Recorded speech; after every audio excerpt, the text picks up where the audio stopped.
Bonjour tout le monde. Petit bilan lecture, j'ai voulu le faire avant de partir en vacances, mais j'avais que 4 livres à vous présenter. Donc j'ai décidé de partir en vacances. J'ai lu 2 livres en plus pendant mes vacances, du coup ça me fait 6 livres. Donc maintenant que je suis revenue, j'ai décidé de vous faire ce petit bilan lecture avec les 6 livres que j'ai à vous présenter, plus un en cours, ça fait 7, plus un que j'ai acheté. Voilà, ça va faire un bon petit bilan. Donc j'ai commencé par lire John Grisham, Les Imposteurs de chez J.C. Lattès. Alors John Grisham, c'est un auteur que j'aime beaucoup parce qu'il fait des romans très très simples, fort politiques. Lui, ça va pas, on va pas être sur des thrillers, sur des situations assez gore. Non, lui, on va être sur des situations simples qui peuvent nous parler. Donc là, il va nous parler de 3 étudiants qui veulent faire leurs études à l'université en droit. Donc ils choisissent une université qui malheureusement va leur promettre un enseignement qui est tout à fait médiocre et ils ne vont certainement pas réussir à passer les examens du barreau, hein. Il n'y en a pas beaucoup qui arrivent à passer l'examen et qui réussissent à l'avoir. Donc du coup ils vont décider d'arrêter leurs études et de se faire passer pour des avocats.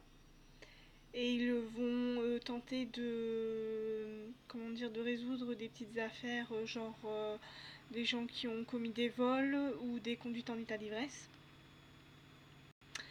Donc on va parler de ça. Ils vont essayer de mettre le directeur de l'université au pied du mur en lui disant qu'ils savent ce qu'il fait. Voilà, les promesses qu'ils donnent aux jeunes étudiants et au final qu'ils se rendent compte que c'est pas du tout ça quoi. Parce qu'il faut savoir que ces 3 étudiants, donc Mark, Todd et Zola, ont contracté un prêt étudiant pour réussir à payer leurs études, mais qu'ils vont devoir se trouver un boulot à côté, mais que les banques, elles, vont suivre de près, de très très près, leurs études, et une fois qu'ils auront fini leurs études, donc vont leur rappeler qu'ils ont un prêt d'une somme phénoménale et qu'ils vont devoir rembourser en cherchant du boulot, hein. Mais malheureusement pour eux, ce boulot, ils ne l'ont pas, vu qu'ils n'ont pas été jusqu'au bout, et ils vont donc essayer de tendre un piège donc, au directeur de l'université. Ils vont y arriver, mais je ne vous dis pas comment, vu que c'est dans ce livre, donc il faut vraiment le lire. Donc on va partir sur ça, sur cette thématique-là. Et on va aussi partir sur la thématique de l'immigration. Parce que Zola est une jeune Sénégalaise qui est née, elle, aux États-Unis. Malheureusement, ça n'a pas été le cas pour ses parents, donc qui ont fui le pays avec leurs 2 jeunes enfants, hein. Zola était encore dans le ventre de sa maman. Fort heureusement, l'aîné des frères a réussi à faire sa vie, vu qu'il s'est marié avec une américaine, et qu'il fait sa vie, il a trouvé du travail et tout ça. Par contre, pour le petit dernier, malheureusement, ça ne s'est pas passé comme ça, vu que lui, il n'a pas encore réussi à faire sa vie. Mais ce qu'il faut savoir, c'est que ses parents et son jeune frère vont être expulsés des États-Unis et ils vont être amenés au Sénégal. Mais tout ne va pas se passer comme prévu au Sénégal, hein. Zola va faire des pieds et des mains pour leur chercher un avocat et pour qu'ils essayent de s'en sortir. Mais tout ne va pas se passer comme prévu et elle va faire des pieds et des mains pour essayer de faire sortir ses parents de cette situation. Malheureusement pour elle, entre ça et ses études, tout va un peu se mélanger et ça ne va pas être facile pour elle de s'en sortir, mais elle peut compter sur ses deux amis, Todd et Mark, qui vont tout faire pour l'aider. Et donc voilà, donc on va partir sur ces 2 thématiques-là, donc la thématique de l'immigration et la thématique des étudiants qui contractent un prêt et les universités qui promettent monts et merveilles sans vraiment, voilà quoi. Monts et merveilles, et au final, ils se rendent compte que c'est pas du tout ça. Donc voilà. Après, donc j'ai lu Les Chevaliers d'Antares d'Anne Robillard, le tome 8, Porteur d'espoir. Donc comme vous le savez, c'est un livre fantastique. Donc on est avec William qui est toujours dans le pays dans le pays... je vais y arriver. Dall'Anquisa, d'Anilan. Je vais retrouver le pays. Ah bah non, c'est Antares. Voilà, dans le pays d'Antares. Donc il est toujours avec les chevaliers hein, qui essayent tant bien que mal de vaincre les Aculeos, qui sont des hommes scorpions qui détruisent les villes alentours et qui tuent les gens. Donc on va être avec Willam et Syrah qui est la jeune chef de tous les chevaliers. Il y aura un petit rapprochement entre Willam et Syrah. On va être aussi avec les dieux fondateurs et on va être aussi avec plein d'autres personnages, hein, les personnages peut-être que vous connaissez. Donc moi j'ai bien aimé donc ce petit rapprochement entre William et Syrah. Cette histoire m'a beaucoup rappelé par contre Les Chevaliers d'Émeraude que j'ai lu, hein, c'est les premiers tomes, donc avec William, avec Onyx et tout ça. Donc ça m'a beaucoup rappelé ça, mais là comme on est dans un autre monde, c'est plutôt un monde genre un peu l'an 2000 vu qu'il y a des inventeurs. Donc ils inventent tout ce qui est téléphone, train, antenne téléphonique. Voilà, on n'est plus vraiment à l'âge médiéval, là on est un petit peu plus dans le futur. Mais c'est ce qui est bien dans ce livre, c'est que voilà quoi, on commence à être un peu plus civilisé dans ce pays-là que dans les Chevaliers d'Émeraude, hein, qui sont encore dans leur état médiéval. Voilà. Donc c'est un livre enfin c'est une série que j'aime beaucoup. J'ai lu tous les livres, hein. J'ai lu Les Chevaliers d'Émeraude, Les Héritiers d'Anquidiev et là Les Chevaliers d'Antares. Voilà, donc je le conseille pour les enfants, donc âgés de 10 à 15 ans, 15-16 ans, hein, vu que c'est du fantastique, si vos enfants aiment le fantastique, faites leur lire ces livres qui sont pour moi très intéressants. Et moi j'aime bien cet univers hein, de fantasy. On est un peu avec des créatures un peu ordinaires, des transformations d'animaux au niveau des dieux et tout ça. Et moi j'aime beaucoup. Voilà. Pour ma troisième lecture, j'ai lu Franck Tillier, Lucas. Donc Franck Tillier que j'ai eu l'honneur de rencontrer, qui a eu la gentillesse donc de dédicacer mon livre. Voilà. Et donc je ne vais pas trop en parler vu que si j'en parle de trop, je vais spoiler. Mais sachez que Franck Tillier dans ce livre-là, il parle beaucoup des actualités donc par rapport à notre nouvelle technologie, donc par rapport aux réseaux sociaux, donc Facebook, Instagram, Twitter, tout ce que tout, toute cette nouvelle technologie, ce que ça peut apporter aux gens et ce que ça peut voilà quoi faire comme drame, hein, parce on est beaucoup sur les réseaux sociaux, on sait plus parler aux gens, voilà quoi, ça peut avoir des répercussions. Donc il va aussi nous parler donc des mères porteuses, donc des gens qui n'arrivent pas à avoir des enfants et qui se lancent qui vont dans d'autres pays pour essayer d'avoir une mère porteuse pour avoir d'autres enfants. On va partir aussi sur la thématique du SM, voilà. Et on va partir aussi donc sur comment dire les nouvelles technologies, mais là par rapport à la technologie artificielle, les oui, la technologie artificielle, donc c'est toutes ces thématiques-là sur lesquelles on va parler. Donc bien sûr, il va y avoir des meurtres, il va y avoir voilà. Donc la première partie est très intéressante parce que il y a les meurtres, il y a la résolution de l'affaire et tout ça. Et la deuxième partie, pour moi, est un tout petit peu plus longue, mais heureusement, à un moment donné, tout repart bien. Voilà, on est un petit peu stable. On se demande si va y avoir un petit rebondissement. Et heureusement, Franck Tillier a rehaussé l'histoire, vu que tout repart bien en fait. Hein, donc voilà, c'est tout ce que je peux vous dire par rapport à ce livre. Faut le lire si jamais vous êtes fan. Voilà, donc il faut savoir que c'est des personnages récurrents. Hein. Il y a Sarko, il y a Charcot, Il y a Lucie, il y a Nicolas, donc on est beaucoup avec Nicolas. Hein. Dans ce livre, on est beaucoup sur ce personnage-là, parce qu'il va y avoir un nouveau personnage, hein, celui qui va remplacer Camille. Si vous avez lu Charcot, vous savez ce qui arrive à Camille. Donc il va y avoir le personnage qui remplace Camille, et donc Nicolas va être très intéressé par cette jeune recrue. On va être avec Charcot qui a un caractère assez dur dans l'histoire. On va dire qu'il remballe un peu Lucie, ce qui fait que du coup, bon, ça le rend pas trop détestable, mais on sent que voilà quoi, quand il a un sale caractère, faut pas l'embêter quoi, parce qu'il remet bien en place Lucie et voilà. Donc Franck Tillier a voulu, comment dire, faire passer Charcot un peu plus dur que prévu, je trouve, comparé à son précédent, mais moi ça le rend pas plus, voilà.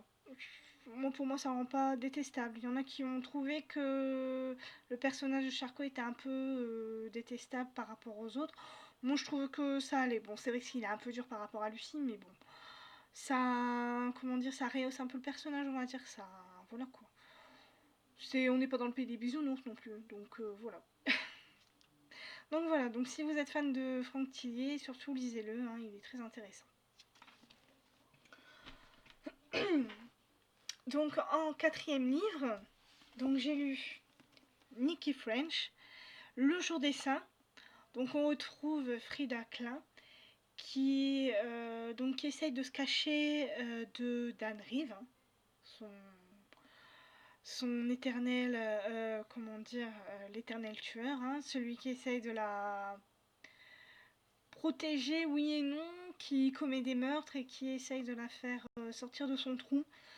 Donc on va être avec Frida qui essaie de se cacher, on va être aussi avec Lola qui est une jeune fille qui veut faire un mémoire sur Frida, qui essaye tout coûte de la retrouver et qui arrive à la retrouver et qui va finir par être un vrai pot de colle par rapport à Frida.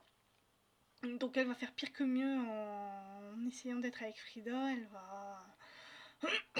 elle va essayer de l'aider, mais malheureusement pour elle, ça va, comme je vous l'ai dit, ça va être pire que mieux. Mais alors moi j'ai bien aimé parce que comment dire, l'enquête est assez intéressante. Bon, malheureusement Frida arrive à, comment dire, les auteurs ont décidé de la faire venir très tard dans l'histoire et moi j'ai trouvé ça un petit peu dommage. Mais après on la retrouve et là on retrouve vraiment la psychothérapeute qu'on adore. Et à un moment donné, donc on se demande si elle va réussir à retrouver Dan Reeve et elle y arrive. Malheureusement, à la fin, je l'ai trouvé trop rapide à mon goût. Voilà. Donc, il va y avoir ce face-à-face entre Frida et Dan. Comment dire, on va pas le... Les auteurs ont décidé de faire l'impasse sur ce moment-là. C'est Frida qui va le raconter, on va pas le vivre en fait. C'est Frida qui va le raconter, on va pas le vivre. Et moi j'ai trouvé que c'était dommage parce que moi j'aurais bien aimé le vivre ce moment. Parce qu'on est en train de lire le livre, on se demande s'il va y avoir ce face-à-face entre Frida et Dan il va arriver, mais malheureusement on va pas le vivre. C'est Frida qui va le raconter par la suite à ses amis. Elle va raconter comment ça s'est passé et moi j'ai trouvé ça dommage. Parce que j'attendais ça avec impatience, ce face-à-face, et de savoir comment ça s'était passé et tout. Et malheureusement, je trouve que les auteurs par rapport à ça ont été beaucoup trop vite par rapport à cette fin, que j'attendais avec impatience. Mais ce qui n'empêche pas que l'histoire est vraiment intéressante et elle nous tient en haleine jusqu'au bout, hein, malgré la fin. Bon.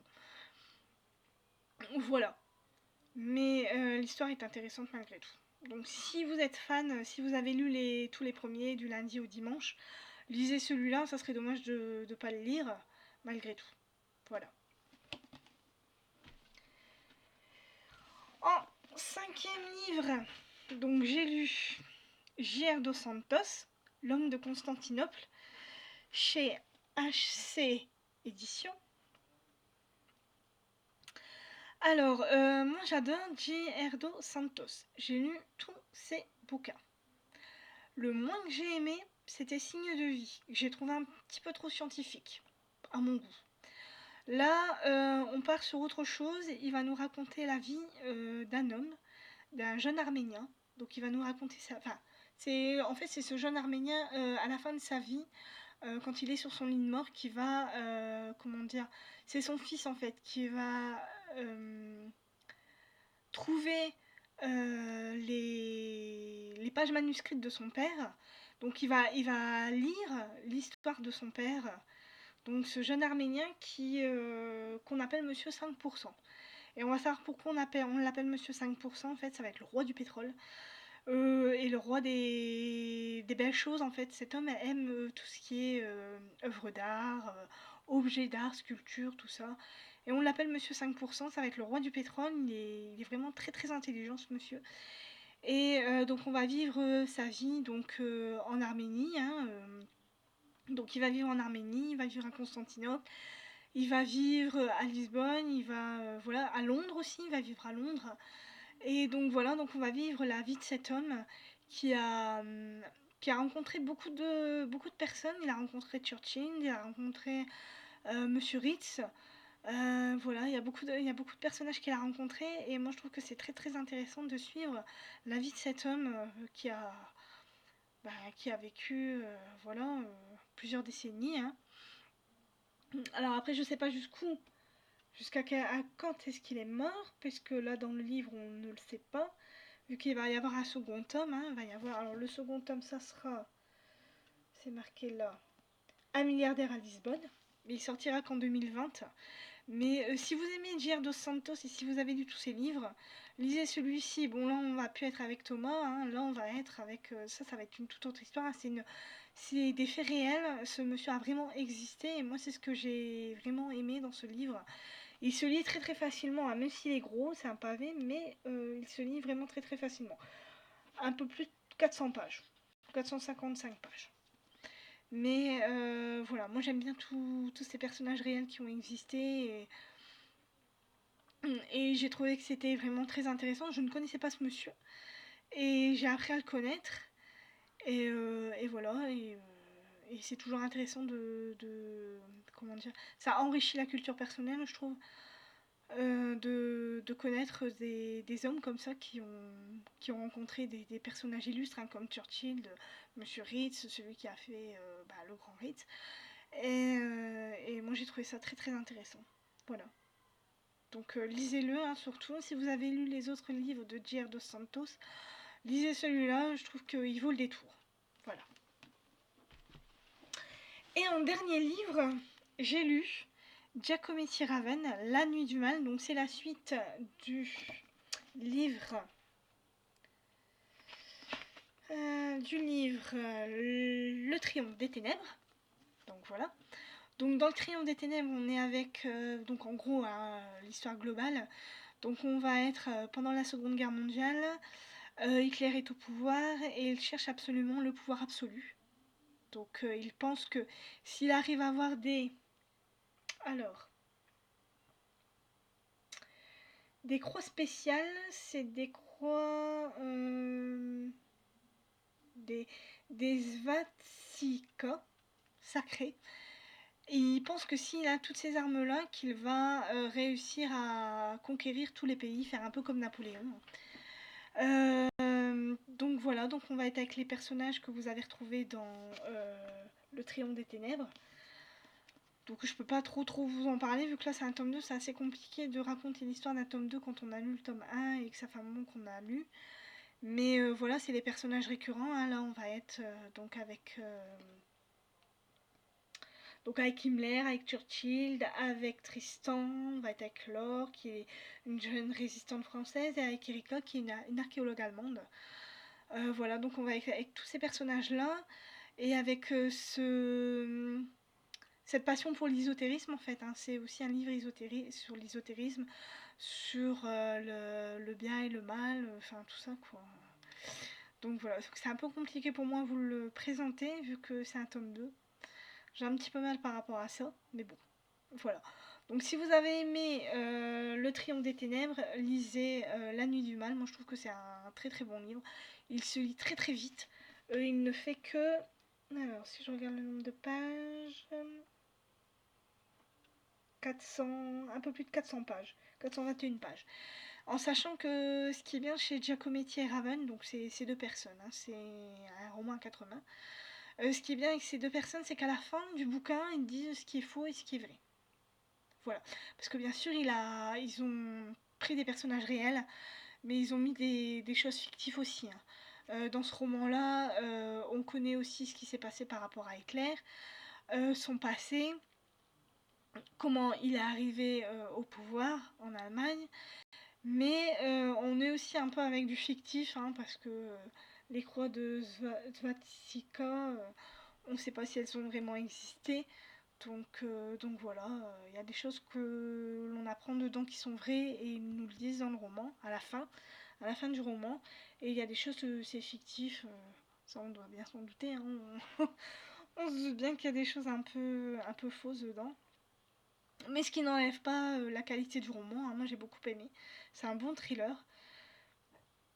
Donc voilà, donc si vous avez lu le 1, lancez-vous pour le 2. Moi j'ai adoré. Voilà. Donc voilà, donc j'ai lu tous ces livres-là. Là, en ce moment, je suis en train de lire Les Anges de Babylone de Ghislain Gilberti. Alors, je sais pas si on dit Ghislain ou Ghislain, je sais pas du tout. Donc moi, je dis Ghislain Gilberti. Donc j'avais lu Sa Majesté des Ombres que j'avais adoré. C'était vraiment un livre, c'était vraiment un coup de cœur pour moi. Je l'avais dévoré. Là, je suis en train de le lire, comme vous le voyez. Je suis pas encore arrivée au milieu, hein, je viens juste de le commencer. Je suis déjà arrivée quand même à la deuxième partie, parce qu'il faut savoir qu'il y a plusieurs parties. Là, je suis arrivée à la deuxième partie. La première partie est un peu longue, parce que là, on va être avec les gangs. Alors, je sais pas comment on dit. Borderline, Borderline ou Borderline, enfin bref, voilà. Donc on va être avec ce gang-là qui va essayer de reprendre son territoire.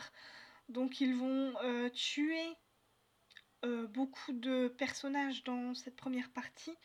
Surtout dans la première partie, ils vont essayer de récupérer leur territoire. Donc ils vont tuer beaucoup de personnages, enfin tout un gang en fait, ils vont tuer tout un gang. Donc sur la première partie, ça va être principalement ça. Voilà, les meurtres de ce gang-là, hein. Et dans la deuxième partie, on va retrouver Cécile. Cécile Sanchez, qui est une... Enfin, on ne sait pas trop ce qu'elle est, hein, une psychologue ou une... Enfin voilà, une profileuse ou... Enfin, elle essaye de résoudre des crimes et là, on va la remettre sur l'enquête parce qu'on l'avait dessaisi de l'enquête par rapport à ce qui s'était passé à la fin de Sa Majesté des Ombres. Donc on l'avait retirée de l'enquête. Et là on va la réintégrer. Donc là je sais pas du tout comment ça va se passer, hein, vu que je suis qu'au début. Mais sachez que la première partie est assez longue quand même. Moi j'ai trouvé que au bout d'un moment je me suis dit il va pas y avoir que ça. Ici il y a que ça au début. Mais après la deuxième partie elle est un peu plus intéressante parce que là on retrouve Cécile Sanchez et ça commence tout doucement à prendre vie. Voilà, le roman commence à prendre un peu plus de vie. Et je trouve que c'est très très bien. Donc voilà. Donc Les Anges de Babylone chez Metropolis. Et donc pendant mes vacances, je n'ai pas pu m'empêcher d'acheter un livre. Donc j'ai acheté Les Enfants de Venise de Luca Di Fulvio. Donc j'avais acheté Le Gang des Rêves que j'avais adoré. Ça a été vraiment un coup de cœur pour moi. Et j'ai vu ce livre-là dans un Nu Express. Et je me suis dit, bah, pourquoi est-ce que je me l'achèterais pas, surtout qu'il m'a coûté que 9,40 €. Je trouvais que c'était pas cher. Donc je me suis dit, je vais me l'acheter, vu que j'avais adoré Le Gang des Rêves. Là, on va être avec les enfants de Venise, donc on va être à Venise. Donc Venise 1515, peu de villes auront connu autant d'injustice, de danger, de mystère et de vice, de liberté aussi. Liberté pour Mercurio, petit voleur des rues, as du déguisement, pour qui le pavé romain est devenu trop brûlant. Liberté pour Giudita, jeune et belle juive dont la religion semble ici tolérée. Mais pour combien de temps? Rien ne les vouait à s'aimer. Pourtant, entre inquisiteurs, courtisanes, palais, coupe-gorge et canaux putrides, les amants de Venise feront mentir le destin. Donc je pense que c'est un peu comme dans Le Gang des Rêves, hein, sauf que là on est en Italie, hein, à Venise. Là, dans Le Gang des Rêves, on était aux États-Unis, il y avait une belle histoire d'amour aussi. Là, on va être en Italie. Donc bon, je me dis que si j'ai aimé Le Gang des Rêves, je pense que j'aimerais bien aussi Les Enfants de Venise. Voilà. Donc voilà pour ce petit bilan lecture, donc j'espère que ça vous aura plu, que vous passez des très bonnes vacances. Moi ça a été le cas pendant une semaine. J'ai passé des très bonnes vacances, bon un petit peu court mais c'est déjà pas mal je trouve. Et voilà, et puis si vous n'êtes pas encore parti en vacances, et ben bonnes vacances à vous et à plus tard. Ciao.